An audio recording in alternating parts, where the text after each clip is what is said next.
What continues to fascinate me about Laban can be summed up in a story that Warren Lamb used to tell me.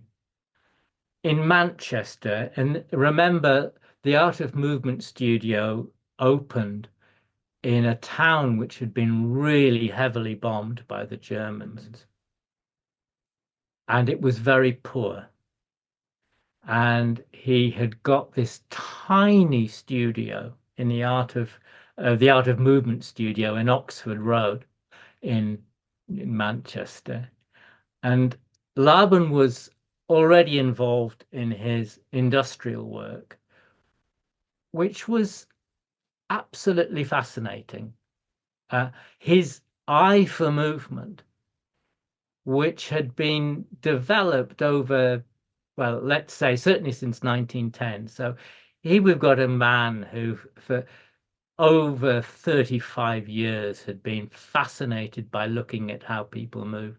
So he's looking at these men who are stacking a lorry, stacking things onto the back of a lorry. And they see him watching.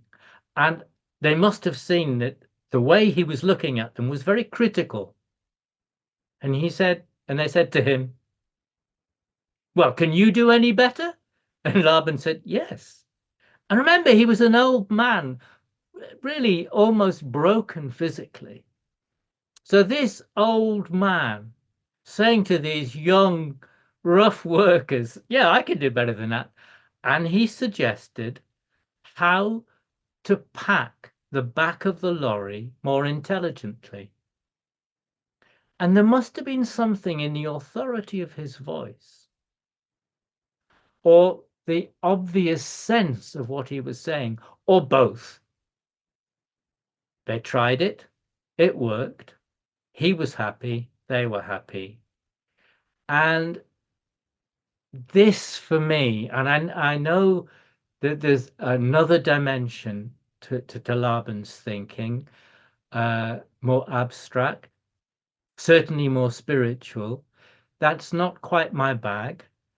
But Laban's feel for intelligent movement, and you get this also from Laban's cartoons. Laban's feel for the quirks, the peculiarities of human movement, because I think that's what a caricature is. It's just grasping a certain bodily posture or way of holding yourself that just is that person.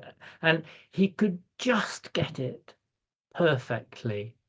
While I marvel at the draftsmanship of Laban's geometrical experiments, they leave me slightly cold.